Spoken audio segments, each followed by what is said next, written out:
Welcome to the Inside Texas Football YouTube channel, powered by InsideTexas.com. This is the Reheat, a weekly look at the latest in Texas football and a little opportunity to poke fun at rivals. But make sure you do like this video and subscribe to the channel. We got it coming every day here in the offseason. Had IT Live earlier today.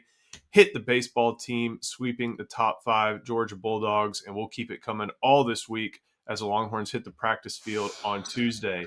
To stay up to date with all the latest, head to InsideTexas.com.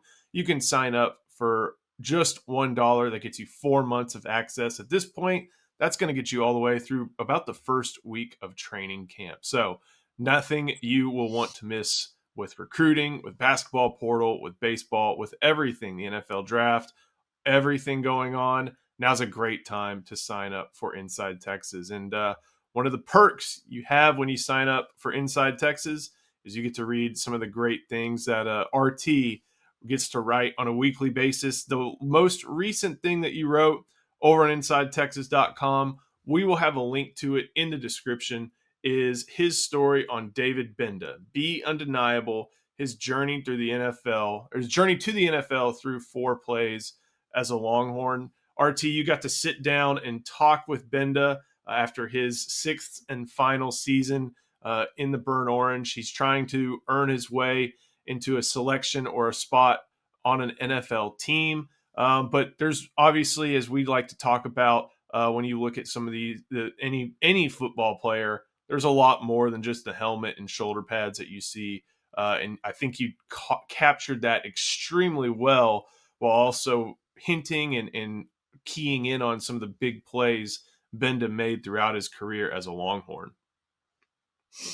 Yeah, I kind of framed this story around these 4 plays that I remembered him making. The most notable one probably being his sack of Jalen Milroe in the 2023 game at Alabama.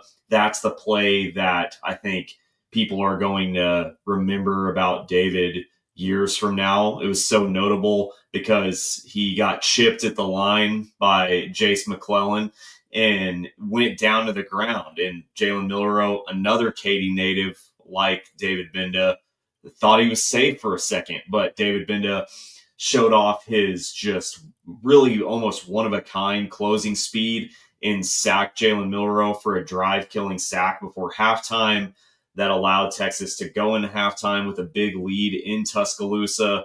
And it was one of those moments where I think Longhorn fans like myself, who were watching on TV or in the stadium, were like, oh my gosh, we actually could win this game. And I think that was a moment in the Longhorns program and David's career where he was like, I'm done with almosts. I'm done with these near misses. I'm going to finish a play. We're going to finish this game. And that was sort of the mindset that carried the Longhorns the rest of that game and really the rest of the last 2 seasons, because, you had Sark talking about after the game, that fanatical effort showed by David Gbenda in that sack of Jalen Milroe is a prerequisite if you want to play defense at Texas. But obviously it's a prerequisite for the whole team, and because you saw it later in that 2023 season, inspire plays or lead to some plays like the goal line stand against Kansas State, or Jordan Whittington and Xavier Worthy's amazing team up on the forced fumble against TCU. So we've really seen those types of plays define the Longhorns the last 2 years. And I think David, being one of the leaders of the team, was really somebody who set that standard. And I really like the way you handled the story. And I think you also brought up a lot about his background. And for anybody who may not know, class of 2019, I remember going to Katy Cinco Ranch to see him get his All-America jersey. And that was pretty special. And that was all the way back, I think, in 2018. So he's with Todd Orlando for his first season in 2019. Things don't go well. Orlando gets fired. Chris Ash is brought in. COVID happens, and everything that happened on the University of Texas and on the University of Texas campus specifically, and then also on every campus, happens in 2020. He's learning a new defense over Zoom. He's learning how to deal with everything going on in his life. And there was one of the 4 plays that you highlighted was one made that season as part of his journey. And there was the introduction of a recurring character, I guess to say, and when looking at this play from Texas' big win over Kansas State in 2020. Yeah, so obviously I talked about some of the challenges that David David faced his first couple years in Austin weren't totally unique to him, but saw multiple coordinators, 2 head coaches, like you mentioned, Joe, off season conducted via Zoom as far as strength training and playbook learning goes, everything that happened in 2020. But really, before we get to that play, one thing I wanted to make sure of is, explain who David was and why he maybe didn't leave when playing time was hard to come by and when he's having these challenges, and maybe the college experience on the Longhorns isn't quite what you thought it would be with the turbulent first couple years. And it really comes from David's family, and it comes from the fact that they, from a young age, instilled in him insane work ethic, deep sense of gratitude and thankfulness. Obviously, his parents, Tamba and June, are immigrants from Sierra Leone in Northwest Africa, immigrated in 1996, a couple years before David was born. They went to college in Houston. They got their master's in Houston for a while. They slept in an apartment with no furniture. They were really trying to make it in America, and they were determined to. And then they went on to do amazing things. His mom got her nursing degree. His dad teaches organic chemistry. So they are an extremely impressive family. His dad obviously had an athletic background in Sierra Leone, playing volleyball, playing soccer, playing several sports.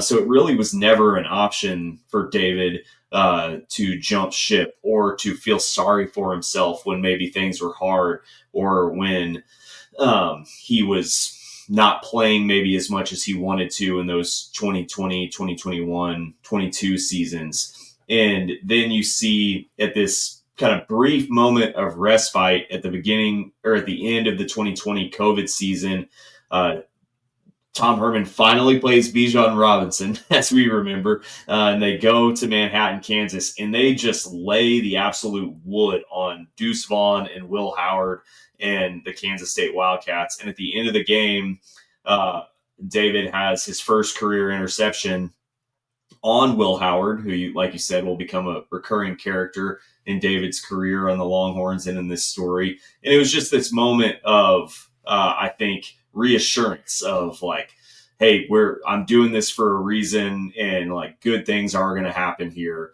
So I remembered that. The reason I remembered him making that interception is because he jumped onto the bench doing a wild celebration after he got that pick. And I remembered doing the same thing in high school after I made one of the only good plays I've ever made in my athletic career. But I'm not an athlete like David. So when I was moving too fast, I jumped those cleats on the metal and I slipped and my legs went through the bench. So yeah, I told David, hey, I was impressed. You jumped onto the bench and you didn't slide. You just, stayed firmly right onto the bench. And he was like, well, I slowed down a little bit because I was worried about doing that. So, just another sign that, David is not like a normal human. He even had that thought in that big emotional moment. So yeah, I wanted to be sure to include that first career interception of Will Howard.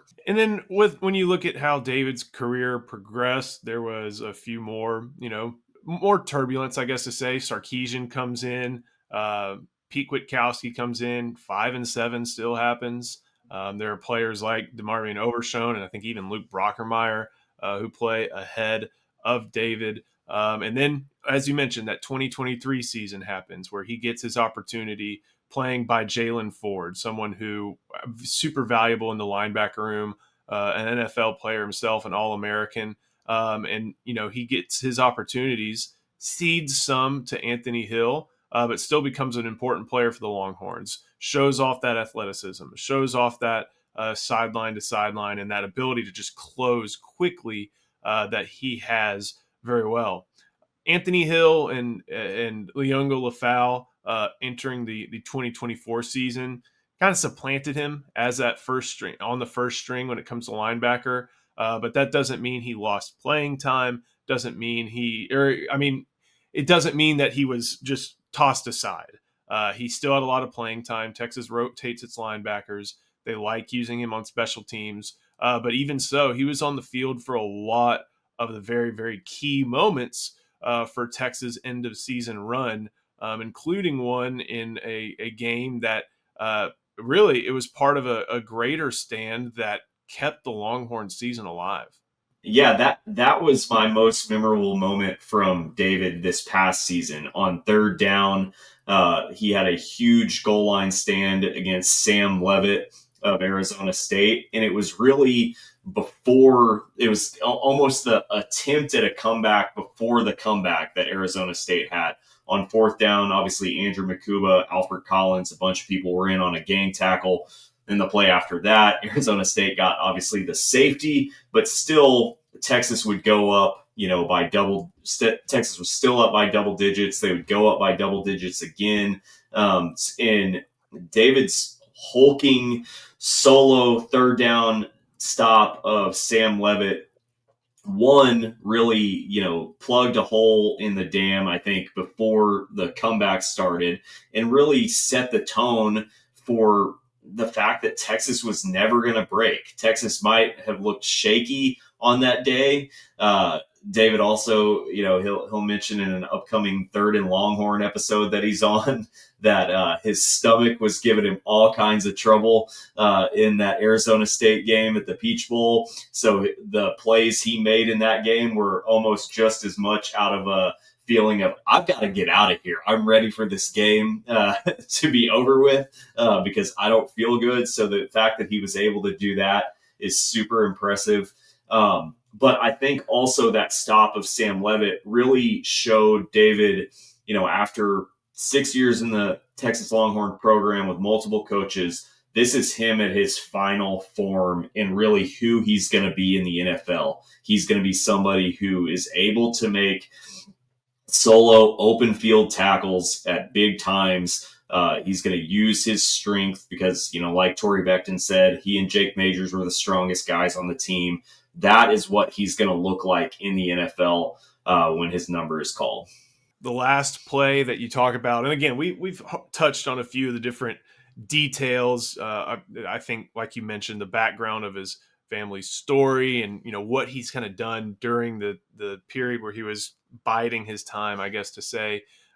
You lay out in great detail. But the last play against Will Howard again versus Ohio State in the semifinals, just another instance and kind of a full circle moment for Gbenda in the biggest game of the Texas 2024 season. Yeah, obviously that was a huge moment because Texas had, I can't even remember. I was more, I could probably spout off this stat when it was closer to the season, but we were horrible in the third quarters this past year. So David being able to start the second half with a huge interception, and Texas ended up obviously going on to win the third quarter. Obviously didn't win the game, but that was a huge play made by a veteran who didn't back down in the face of adversity. And you can see after the play, his celebration and how much his teammates loved him. They were obviously so happy for David.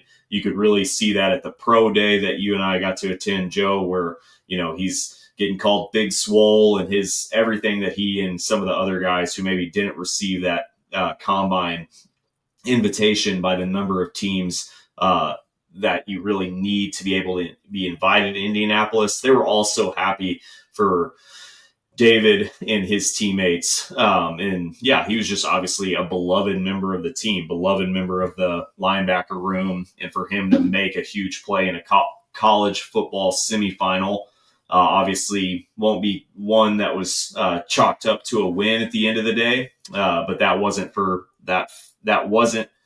without fanatical lack of effort, like Sark said, was required. We'll keep going on Gbenda in just a second. Before we do, some word from our sponsor, that is David McClellan. I'm just going to say, guys, you probably need a fiduciary financial advisor. And I've got the guy for you. His name is David McClellan with Forum Financial. He works broadly and deeply with his clients as a financial life coach. And he should know something about coaching because he won several national championships as a swimmer for the University of Texas. He specializes in financial planning and has contributed numerous articles to Kipling on the topic of retirement tax bombs. So contact David today to be your fiduciary financial planner and schedule a 1-hour consultation to assess your financial situations. The free consultation is available, so just give him a call. The number is 312-933-8823. That's 312-933-8823. His email is also in the description below. David McClellan probably still basking in the glory of a 16th national title. But we'll keep going with Gbenda. Obviously, Texas season ends in that Cotton Bowl against Ohio State. He doesn't have a 7th year of eligibility. His time on the 40 acres is over. And so now he's entering the pre-draft process. Like you mentioned, he's got invited by, I think you said 7 teams to the combine, and you need about 11 or 12. So didn't reach the threshold. But what has he been going on and doing since the season ended, aside from the pro day? Who's he working with? And what are some of the things that people you've talked to say about David and his pro potential? Yeah, I think that one thing that maybe the average fan and even myself really sees a lot more when they, go in depth on this process with somebody is when the season ends, you really, what you're training for when you're trying to get drafted or have a shot at the NFL, you're training for a pro day or you're training for a combine. So you're training for very specific things like your multiple phases of the 40-yard dash or your shuttle or cone drill or your vertical jump. And so obviously those things, can benefit you in the football, on the football field, but they're not necessarily football related. So David literally left Arlington, went back to Austin, packed up some of his stuff, went to Frisco to the big performance training center that they have up there, and started training for pro day and started training for all the elements of things that he was going to be tested on. But I think, even though he performed really well at pro day, I think he was excited to get that part of the pre-draft process over with, because then after his measurables get on tape, then it's just let's go back to football and let's watch film and let's figure out how to shed blocks and navigate in the open field. And maybe if your height and your size will be something that teams use against you, how do you play bigger than you are? Obviously, his amazing speed and his strength are things that are huge benefits. But he's been training with obviously Texas linebacker legend Derek Johnson here in Austin, and they've been working almost every day together going into the draft. So the thing that I love that Derek says about David Gbenda is he says that the thing that I love about David is that he's hungry. He doesn't just want something to eat. He's hungry. And so I think, Derek obviously played in the NFL for 14 years, played with a ton of great players. He's the Chiefs' all-time leading tackler. He knows what commitment looks like. He knows what commitment to the process and great players look like. And he can't say enough good things about David. So obviously I'm gonna trust what one of the best linebackers to do it in the NFL in recent memory says about him over, Twitter draft analysts or scouts. I guess last thing to go over, was there anything that kind of was left on the cutting room floor that didn't make in the story that you think is worth mention or kind of a good tale? LC, who gave me some crap about how long it was, probably would say that what we released was the director's cut, so that nothing got left on the cutting room floor. But obviously, his family's journey really is just so inspiring and so so incredible, but I wanted to make it a football story. But, I think you probably could have spent a lot more time on, their path and, their process for sure. It was a fantastic read. We posted it on Sunday morning. It's still over on InsideTexas.com, and it will be in the description to this video. So awesome job, RT. One of the best things I've read on Inside Texas in a while. I always think that we have a very unique place in not just covering the Longhorns, but kind of in covering football. And that, yeah, there are some first round guys. Yeah, there are, guys who are assured to get picked maybe early on day 3. But there's an opportunity for us in the media to talk about the guys like David Gbenda, who, maybe a team is on the fence. And I know all these teams do a ton of research on guys that they're investing sometimes tens of millions of dollars, sometimes, hundreds of $1,000s in as part of their team. And I think we're in a unique position to where we can provide and tell the tale at the same time, but provide a little bit of a publicity boost for them, a deserved one even, I think. And I think that's a great aspect of what we do at Inside Texas, and I thought you did that extremely well. So well done. Definitely make sure you go read that on Inside Texas. Speaking of the NFL draft, I know a lot of mock drafts are coming out, but there is one way to really tell if a prospect has a high chance of getting selected in the first round, and that's if they invite you to attend the draft in person. Last year, Xavier Worthy watched the draft at his house, but I believe the year prior, not just Bijan Robinson, but I think Byron Murphy as well, if I remember correctly, got to walk across the stage and shake Roger Goodell's hand. The draft is in Green Bay later this month, actually. And our team, Matthew Golden, is going to be there. I think that says a lot about his prospects and also gives a chance for some good pictures to be taken to support the Longhorn football program. Yeah, obviously the last 3 years with Bijan and then Byron Murphy and Xavier Worthy last year, and this year essentially 3 locks with Golden, Jahdae Barron, and Kelvin Banks getting picked in the first round. Steve Sarkisian and the Longhorns have put to bed the Longhorns don't get drafted and don't get drafted high narrative that was out there for a while. Texas obviously has the chance to break the record of most players drafted this year. Obviously, guys like we just talked about, David Gbenda, will play a big role in that if they end up getting their number called late. But yeah, very excited for Golden. I know Todd McShay, who's kind of always been one of my number one go-tos as far as the draft goes. He has Golden by far as his number one receiver on the board. Just thinks that he translates a little bit better to the NFL than somebody like Teteroa McMillan, who maybe doesn't have the production that Golden has. Is more of like the theoretical guy, like, who looks great in the underwear Olympics. Obviously, the Teteroa McMillan's 2023 campaign was a lot better than last year when everybody was just keying in on him at Arizona.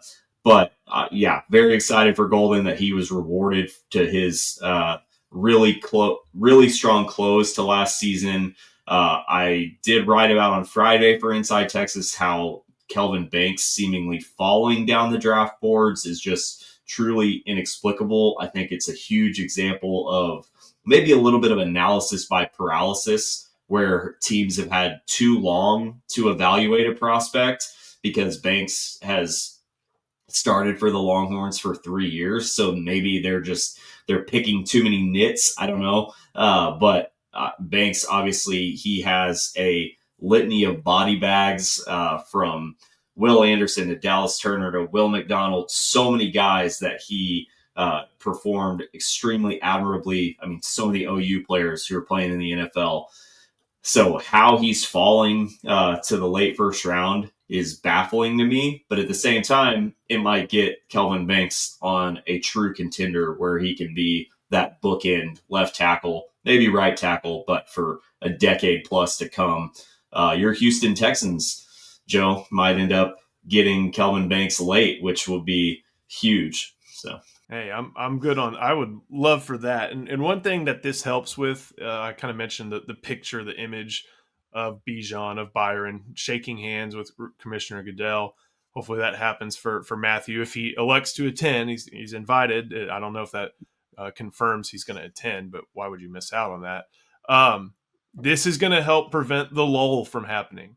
And I remember whenever they started having these June official visits, and especially after years where Texas was very light in the draft, it really did not go well during those June visits when you've got other schools selling, we just put 8 guys in draft. We just put this many in the first round. We just did this. And it would kill, not Tom Herman for the most part, but also it hurt Steve Sarkisian in his first year or so. Now that lull is non-existent. I know Texas likes to take a patient approach with how they recruit. It's a marathon, not a sprint to them. But this is going to be an opportunity to maybe reverse the lull when you got 10 guys, 12 guys, 13, 14 guys going in the NFL draft, and maybe have a little bit of a surge from some guys who see players like Golden shaking hands with Commissioner Goodell, Banks, Barron going in the first round, stuff like that. So should be cool to see. Always, you see childlike emotions for dreams coming true from a lot of these guys, and it'll be cool to see that from Golden. We'll shift real quick to the Texas basketball roster taking shape. At this point, Texas they have 7 guys they know are coming back: Jordan Pope, Tremont Mark, Nick Cody, and Kendall Weaver. And then those are 4 returners. You have 3 players who are going to be added: Camden Heidi from Purdue, Dalen Swain from Xavier. Oh, let me get my Lithuanian down. Matas Vokitaitis from FAU. 5 guys who are likely to join the roster again next year: Jamie Vinson, Anton McDermott, Preston Clark, Malik Presley, and then John Clark. At this point, 3 scholarships, I believe, are open if they go to the full 15, as is projected whenever the House case makes its decision, it's finalized. But at this point, it looks like it's a roster taking shape. Sean Miller likes what he saw from some of the guys who are coming back. I like the idea of bringing Mark and Pope back. But they also are adding something that we haven't seen in a long time at Texas, in like a true big man 7-footer and Vokitaitis, who is going to be probably a little bit of and I say this in a good way, an anchor down low for Texas on both ends of the floor. All I needed to see was that name, Joe, and I was excited. Just, he could be from Mobile, Alabama, and it's 4 generations ago. His great grandparents were from Lithuania, but I saw that name, and as a Spurs fan, I felt comforted. So the Europe has obviously done really well to my Spurs, so I'm excited for what Sean Miller's gonna bring. I'm excited for exciting offense, but yeah, we've really felt like Jordan Pope, coming off of Oregon State, was very underutilized last year. Tremont Mark, really ran the offense a lot better at the end of the season.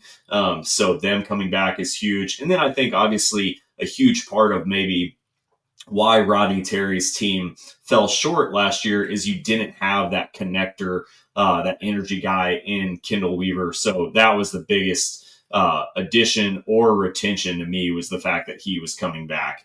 So super excited to have Kendall Weaver back, and really, I'm pumped to see what he's going to look like in a true offense, and how he can be a cutter and connector on the floor for Sean Miller. It looks like at this point they still do need a point guard. I think one name to track actually comes from the high school ranks, and that's Nick Lewis from Gonzaga College in Washington, D.C. He was a Xavier signee, but when Sean Miller left, got out of his letter of intent. Texas is involved. VCU, Iowa, Vanderbilt, Indiana, and Seton Hall also are. They're going to be involved with a lot of different guys out of the portal. Point guards are tough to come by out of the portal because the good ones are all highly valuable in the college game. But that's something to track. And we'll be tracking that. Me and Keenan Womack will be over on Inside Texas, having the latest on all the different portal recruitments.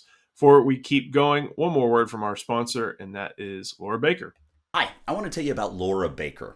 If you're looking for a new home in the 512 or even at this point, let's face it, 737 area code, there's only one number to call. That's Laura Baker at 512-784-0505.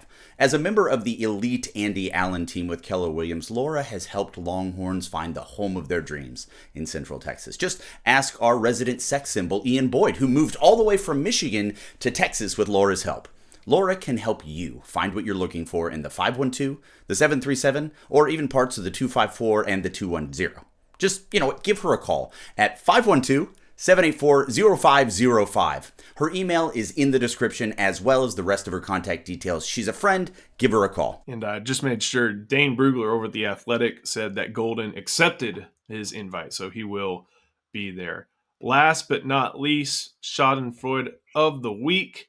And I think I mentioned at the top of the video, we usually poke fun at rivals, but we also poke fun at teams that basically only their fans root for.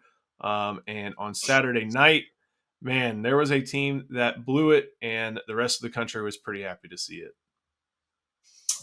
Yeah, I don't know if you watched The White Lotus, Joe, but there was a very popular meme that was given a lot of validity of a Duke fan played by Jason Isaacs putting a gun to his head. And yeah, that after a Saturday night and then the White Lotus finale being last night, that's going to live in infamy on Twitter. Obviously, maybe not infamy for Duke haters. Man, I was disappointed. I was kind of in a way rooting for Duke because I was like, come on, Cooper Flagg, let's make a big shot here in San Antonio where you're going to be starring next to Victor Wembanyama for the next 18 years. So I was a little disappointed, but obviously I do like this iteration of Duke maybe a little bit better than I liked the Duke of my youth, the JJ Redick years and guys before that. Really hated those teams,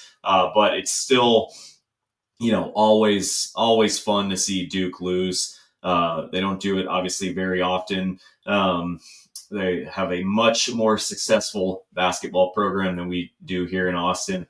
But hey, that was fun. And how about our Big 12 Houston Cougars? We got to wave the Big 12 flag. So Texas, obviously Texas fans are winners either way because it's the Big 12 or the SEC taking it home tonight. Not really. I don't care about conference flag waving. It's funny because maybe there's some self-schadenfreude here. Man, a team wearing black can beat Duke. Who would have thought? I have a second place. And this one, I think we can actually poke fun at our rivals a little bit. We've talked about Texas A&M baseball on here a bunch. Can't really do it this week. They went to Tennessee and took 2 of 3 from the Vols. Do you know after that being Texas Tech is run currently rule 9-19 and 5-7 in conference in baseball right now? And this is a program that won several Big 12 titles, made several College World Series over the past couple of years. I know that Texas Tech is throwing money around, not just in basketball, but in football and maybe even softball as well. It doesn't seem to be coming into much effect in baseball with Tim Tadlock's program, 9-19 and 5-7 in the Big 12. So tough times in Lubbock. And hey, one of those 19 losses was to the Texas Longhorns, 10-5. So Schadenfreude all over the country. Thank you for watching this reheat. And RT, there's something that you are going to be doing this weekend if you want to tell the people about it here in Austin. Yeah, I have a book that's come out, The Longhorn Alphabet, Texas Football A to Z. Perfect book for Longhorn families to bond over Longhorn football, start making memories over. We are having a book release party at the Cisco's Muni Cafe at Lions Golf Course this Sunday. Come hang out, be family friendly, have some appetizers, watch a little bit of the Masters, let the kids run around, get a signed book. Maybe there will be a surprise appearance from a former Longhorn. So we'll see. Hey, as long as the Migas are rolling, I will be there. So thank you for watching. Of course, if you're here, make sure you like this video and subscribe to the channel. We'll be bringing it all week as the Longhorns get back to practice. And if you have not done so yet, head to InsideTexas.com. $1 for just 4 months. Recruiting intel, a bunch of different team info, draft analysis, basketball portal, baseball coverage, recruiting visit season, everything. You're not going to want to miss out. So head to InsideTexas.com. Join and get 4 months for just $1. RT, thank you. Thank you for watching. We'll see you next time on the Inside Texas Football YouTube channel, powered by InsideTexas.com.